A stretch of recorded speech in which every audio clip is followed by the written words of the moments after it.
commencé, on camarade nous assisé, on camarade qui la mer tous les jours même, on trouvait qui nous la mer peut détériorer, corail, même l'eau dans le même nous trouvait qui man poisson là depuis là comme avant.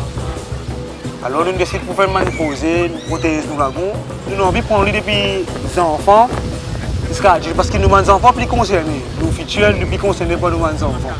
Tous les dimanches, tous les samedis de carabine, les enfants vont plein l'eau la place, du monde de l'autre côté venir. Partout au PCR, plein de monde trouvé, nous avons beaucoup de PCR, beaucoup de monde disait un travail, l'eau la mer pour nourrir notre famille tous les jours. Tout le monde a envie de coopérer, qui sont les enfants, qui sont grands.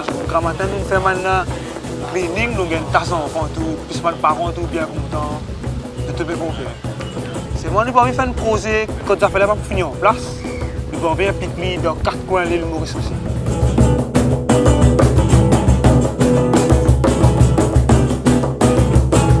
Dans l'île Maurice, nous battons pêcher, nous visons fiers, protéger nous lagon.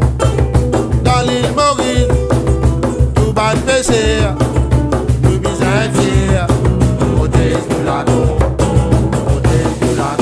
À travers ce mandat pencil là, nous avons passer un message pour un dessin, soit pour un texte, plus simple pour tout le monde trouver.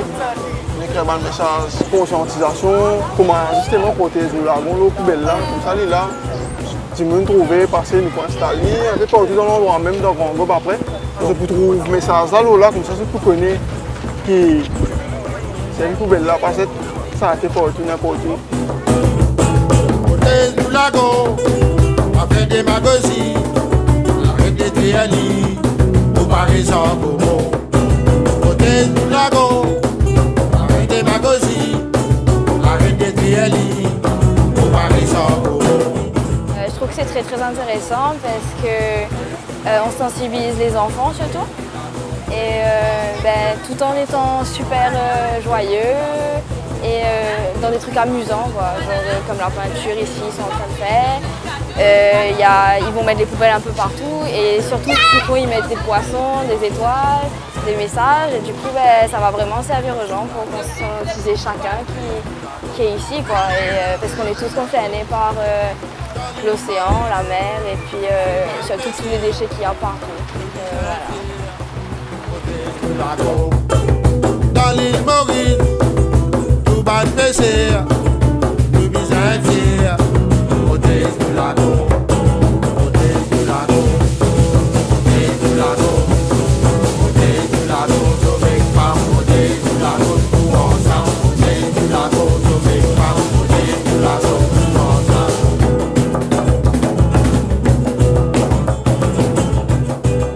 Alors en fait je travaille à Reef Conservation, c'est une ONG mauricienne. On existe depuis 2004 et on travaille beaucoup avec les communautés pour pouvoir protéger les différents écosystèmes dans le lagon, sur la côte et même sur la terre. Alors moi j'ai toujours été attirée par tout ce qui est dans la mer et j'ai fait mes études dedans, donc j'ai une formation de biologiste marin. Et donc je suis venue à Maurice d'abord pour un stage et ensuite on m'a gardée pour le travail. Donc du coup je suis employée. Et on a beaucoup aussi, on fait des open day, des journées portes ouvertes. On va beaucoup à la rencontre des écoles, justement pour leur expliquer un petit peu tout ce qu'ils ne connaissent pas sur les écosystèmes marins et côtiers. Donc là, les bateaux à fond de verre, c'est top parce que comme ça, on peut expliquer en direct ce qu'on voit, leur expliquer qu'est-ce que c'est, comment ça fonctionne, quelle est leur fonction et pourquoi il faut les préserver. Alors à votre avis, comment ça se fait qu'au corail, il faut de la lumière? Alors en fait, le corail, il va vivre ce qu'on appelle en symbiose avec une petite algue. Donc en symbiose, ça veut dire qu'il va gagner quelque chose et que l'algue va aussi gagner quelque chose à vivre avec lui. Donc en fait, cette petite algue, qu'est-ce qu'elle apporte au corail? Elle va le nourrir à plus de 80%. Vous savez ce que c'est le corail rose là? Ça s'appelle du corail mou. Alors c'est quoi la différence entre les corails mous et les coraux durs? Vous savez? Alors ils sont tous vivants. Qu'ils soient mous ou durs, ils sont vivants. Ce qui va différer en fait, un corail dur, quand il va mourir, il va avoir un squelette. Comme on vous a montré là-bas, sur la côte. Il y aura le squelette qui va rester. Alors qu'un corail mou, quand il va mourir, il ne restera rien du tout. Alors, on a dit tout à l'heure, un corail, il lui faut de la lumière pour vivre. Qu'est-ce qu'il lui faut d'autre pour qu'il soit en bonne santé? Il vit dans quoi le corail? Dans de l'eau comment? Salée. Vous n'allez pas trouver des coraux dans les eaux douces. Donc c'est une condition aussi. Et ensuite, il faut qu'il ait de l'eau pas trop chaude. Qu'est-ce qui va se passer si l'eau est trop chaude? En fait, il va blanchir. Alors, ces petits poissons-là, ils sont alguivores, donc ils mangent des algues. S'ils mangent du pain, est-ce qu'ils vont manger les algues après? Ils ne vont pas manger les algues. Alors ces algues-là, elles vont se développer, elles vont pousser sur les coraux, elles vont pousser partout.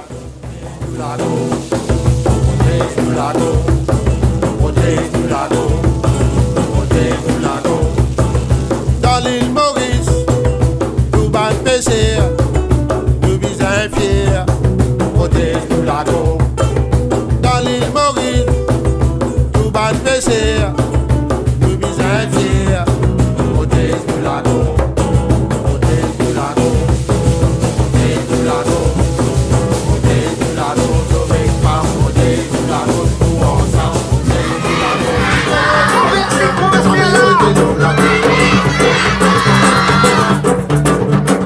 Maintenant, ces histoires, pas de pied pour les nations.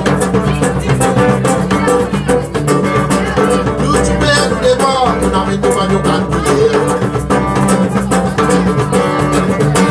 Ils se disent les gens là, c'est les petites nations. Tu peux nous dire, ça fait une petite. Maintenant, ces histoires, pas de pied pour les nations.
Before